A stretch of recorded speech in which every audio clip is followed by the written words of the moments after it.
am still convinced that the way that we work with this in solving the problem of violence in our country, moral decline, the way that we're going to solve those problems and to keep a balance within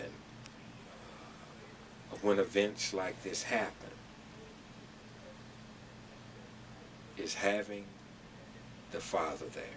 It consistently and constantly reminds me that inspiring and equipping fathers to love, coach, and model for their own children, and then encourage a child without a dad and to enlist other fathers.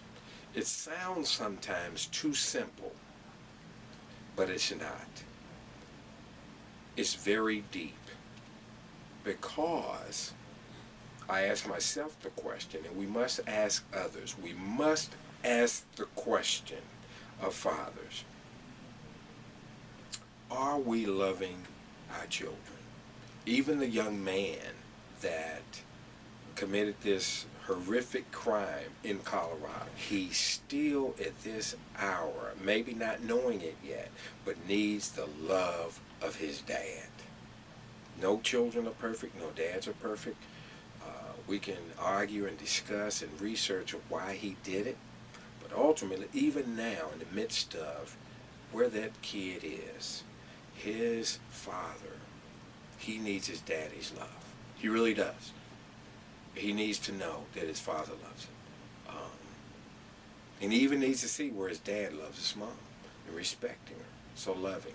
But then, to prevent it, we have to continue to coach our kids. We cannot not coach our kids. We have to be there. And I think back, we talk about the Penn State situation even, of, I remembered years ago, and I mentioned this at times, where I talk about I was a non-predictor academically. Coming out of high schools, my grades, I did not qualify to go to a Division I school, to matriculate there and to play ball. But back when I came along, there were some things went on that you would not want to go on, but they would change grades and things. So it's this one school that said, we were at a big Metro banquet, star players in the community were there, our parents, the majority of us back then, dads and moms were there. But anyway, a coach came to me, an assistant coach of a famous coach that was speaking that night, came to me and said, "Carey, don't worry about it. You're in school. We worked it out." And I was very thrilled because I wanted to play Division I ball my freshman year. I wanted to be on ABC, NBC, CBS TV my freshman year playing ball.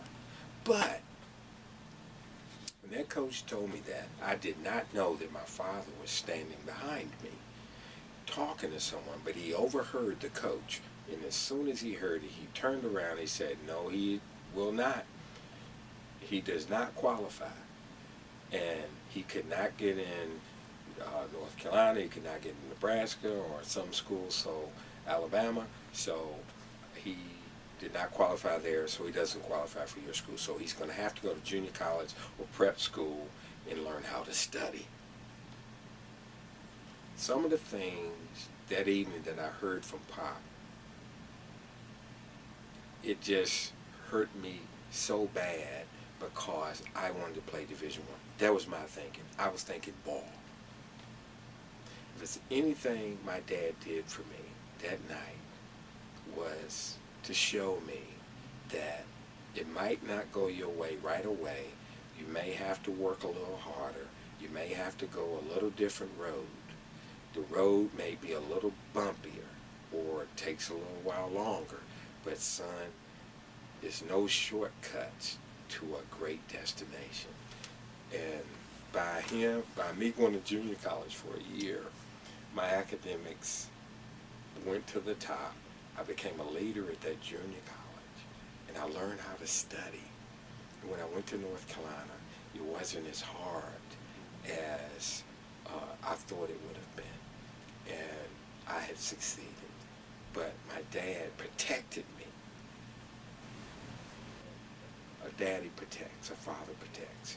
And I'm so thankful that my dad protected me. But that's what we have to do. We have to love, we got to coach, we got to continue to model. And Dad modeled it for me. And that's what we must do. We do know the solution. We have it. It's with fathers. And even with gun control, even with all of the NCAA sanctions and things that are put in place, which you do need, but it's nothing like the loving, coaching, and modeling of a dad. And just saying hello to a boy in the right way and hugging him and encouraging him, and then letting a dad know your kids really do need you. Don't quit. Don't give up. Don't think that you have to have a superstar name. Don't think that you have to have a six-figure income. Don't think that you have to have a lofty title. There's no greater title you can have than being a championship father.